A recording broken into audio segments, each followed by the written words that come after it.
भारताच्या सर्वोच्च न्यायालयाचे माननीय मुख्य न्यायाधीश डी.वाय. चंद्रचूडजी, गेल्या 20 वर्षांपासून देशातील ज्येष्ठ नागरिकांना न्याय मिळत नाही. न्यायव्यवस्था अपयशी, देशातील ज्येष्ठ नागरिक हतबल झाले आहेत. विषय कायद्यांचे उल्लंघन न करणे, सर्वोच्च न्यायालयाच्या आदेशांची अंमलबजावणी न करणे, ईपीएफओ कडून बेकायदेशीर परिपत्रके जारी करणे आणि भारत सरकारकडून कारवाई न करणे आणि परिणामी देशातील ज्येष्ठ नागरिकांवर अन्याय होतो.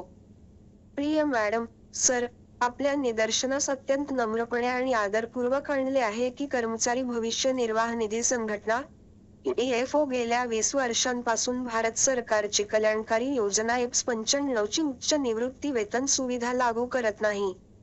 ईपीएफओने एकामागून एक अनेक बेकायदेशीर परिपत्रके जारी केली आहेत आणि थोडक्यात तपशील खालीलप्रमाणे आहेत.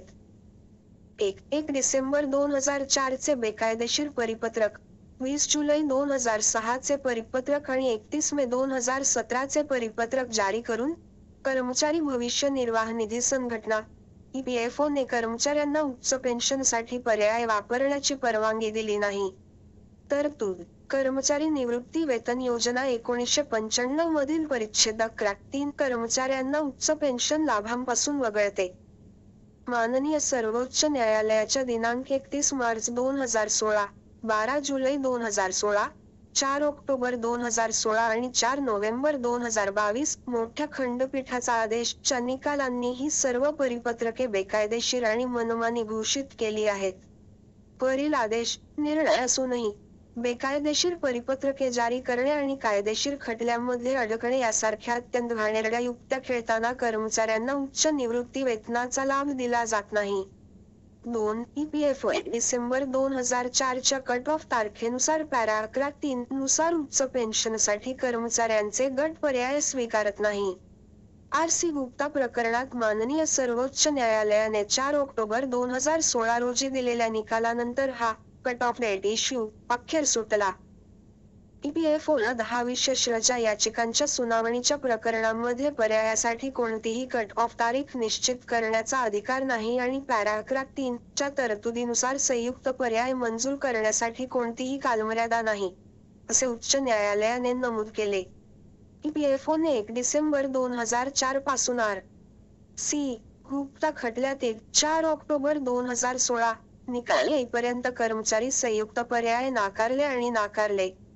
हे खूप आश्चर्यकारक आहे. आता ईपीएफओचे म्हणणे हास्यास्पद आहे की जे कर्मचारी सप्टेंबर 2014 पूर्वी सेवानिवृत्त झाले आहेत त्यांनी त्यांच्या निवृत्तीपूर्वी त्यांचा पर्याय द्यायला हवा होता.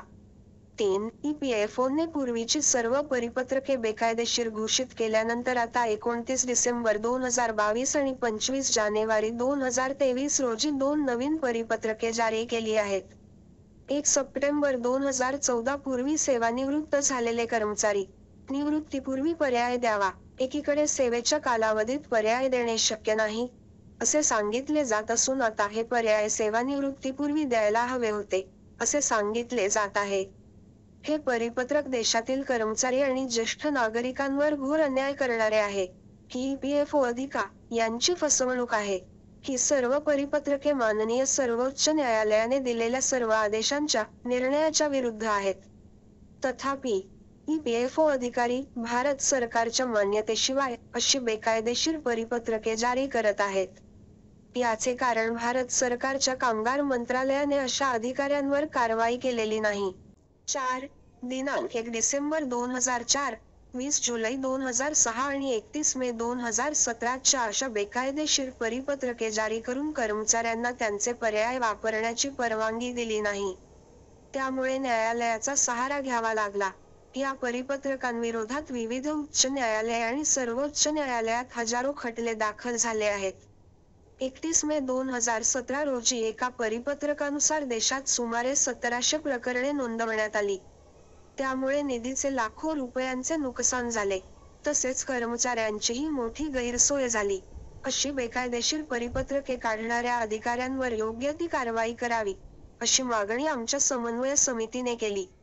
विशेषतः 31 मे 2017 च्या परिपत्रकाबाबत भारत सरकारच्या श्रम आणि रोजगार मंत्रालयाने कोणतीही कार्यवाही केलेली नाही. या संदर्भात कोणतीही कारवाई 29 डिसेंबर 2022 आणि 25 जानेवारी 2023 रोजी परिपत्रक जारी करणाऱ्या अधिकाऱ्यांवर कारवाई करावी. कारण या परिपत्रकांमुळे पूर्वीच्या परिपत्रकांपेक्षा अधिक खटले चालतात. देशातील वृद्ध निवृत्ती वेतनधारक त्यांच्या आयुष्याच्या शेवटी आहेत.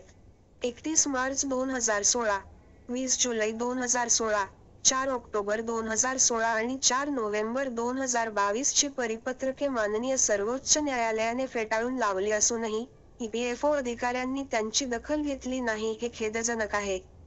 RC गुप्ता खटल्याचा निकाल लागून 8 वर्षे उलटली तरी अद्याप त्याची अंमलबजावणी झालेली नाही. या काळात सुमारे 3.5 ते 4 लाख वृद्ध पेन्शनधारकांचा मृत्यू झाला. आता हयात असलेल्या वृद्धापकाळ पेन्शनधारकांवर अत्याचार होत आहेत. त्यामुळे आमची विनंती आहे की या प्रकरणाचा विचार करण्यासाठी आपण दयाळू आणि सहानुभूती बाळगावी ही विनंती. 1. वरील सन्माननीय आदेश, निर्णयांच्या अंमलबजावणीसाठी निर्देश, आदेश जारी करणे. 2. वरील बेकायदेशीर परिपत्रके जारी करणाऱ्या EPFO यांवर योग्य ती कारवाई करण्याचे निर्देश जारी करा. 3. केसमध्ये आणि न्यायाच्या हितासाठी योग्य असा कोणताही आदेश, निर्देश जारी करा. प्रकाश पाठक, राष्ट्रीय मुख्य सचिव कर्मचारी निवृत्ती वेतन 1995 समन्वय समिती.